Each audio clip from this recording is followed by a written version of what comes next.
Magandang araw po sa lahat. Nandito ako sa isang island ng Maldives papunta sa capital city, sa Mali City ng Maldives. Sasakay po ako ng seaplane. Ito po yung first time ko.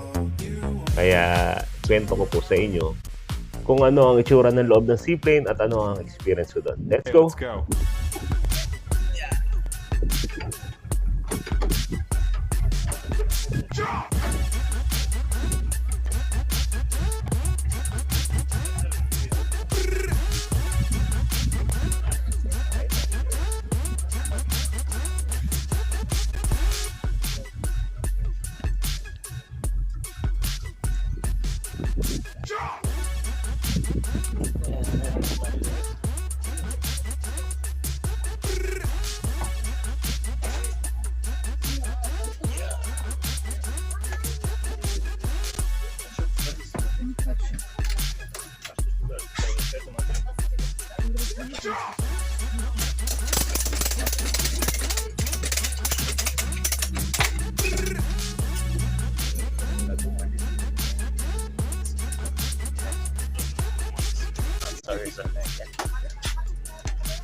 Yan, nakaupo na ako.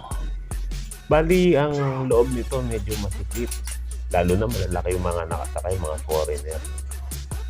Ayun, kaya ilang seating capacity to? Parang mga 16 lang eh. Ayun. Tapos, yun, diba? Parang normal na aeroplano yung merong safety reminders din para safe tayong lahat. Yan. Yan na. So, sa part na to, wala ko lumipat. Yan. Tapos kasi magsalita. Ayan, lumipat na ako ng... Gusto kasi malapit sa piloto. Yun. Gusto ko mag-drive eh. Hindi. Para makita natin yung loob. Dalawang piloto. Yung isa, conductor, joke. Ayan. Pinapanood ko, gusto ko matuto mag-drive eh. Dami pa lang pinipindot. Huwag na. Yan na. Start na. Mandam na kami. Maingay, sobrang ingay. At isa pa, hindi pala aircon to ha. Walang aircon dito. Wala, naman eh, mahangin. Napansin ko lang, may gasolina yung loob. Hindi ko alam bakit. May kerosene ba? Parang gano'n. Pag umaanda,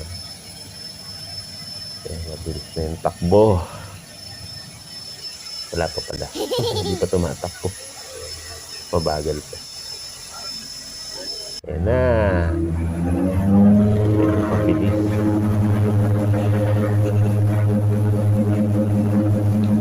Pakiramdam dyan,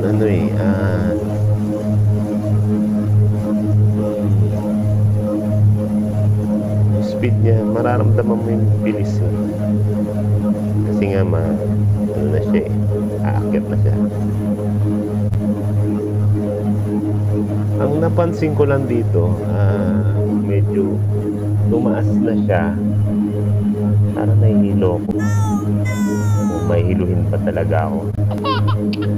Kasi, compare naman sa malaking aeroplano, mas ramdam mo rito yung mga alog-alog eh. Ayan. Kita mo yung mga island na pag tumaas eh. Galing eh.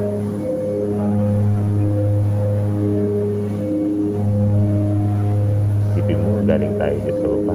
Halos din na natin. Diba? Halos din na natin makita. Nandun pala tayo galing. Ngayon, may mga island dyan. Actually, dito sa Maldives, halos lahat ng island. Kada isang resort, isang island. Kaya nakabilib din eh, no? May isla siya, no? Kaya resort yan.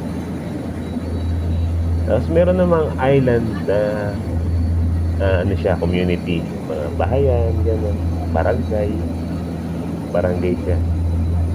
Ganyan dito sa Maldives. Ngayon, papunta tayo ngayon kasi sa Mali City. Yun yung pinaka-capital ng Maldives.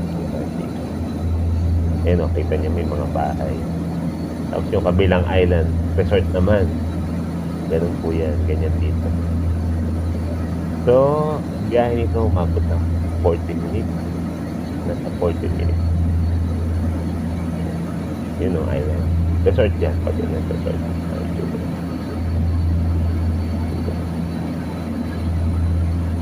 Okay.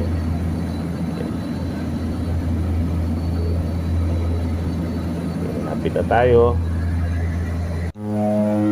Yan. Balikat na yan, ha.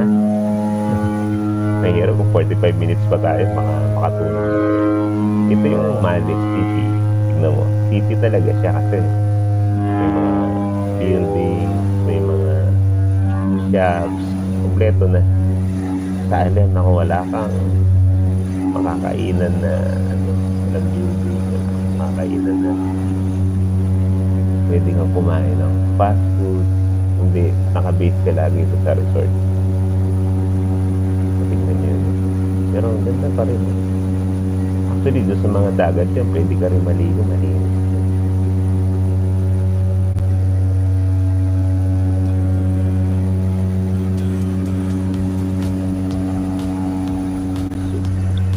Kaya syempre, respect natin yung ating yun, nakababa na ako. So, yan po yung pinaka airport ng seaplane. Tingnan nyo, ang dami. Yan, naglalakad na ako papunta sa exit ng seaplane yan, ng terminal. Yan, tingnan nyo, ang dami-dami. So, yun yung, nakita yung building, yun yung pinaka-exit. Kaya salamat po at sinubaybayan nyo yung aking experience. Sana try din kayo next time sa mga hindi ko nakakasakay. Salamat po sa pagsama nyo sa akin sa biyahe. Sana sa susunod na vlog ko, sama pa rin kayo. Kaya huwag nyo kalimutan mag-subscribe. Thank you!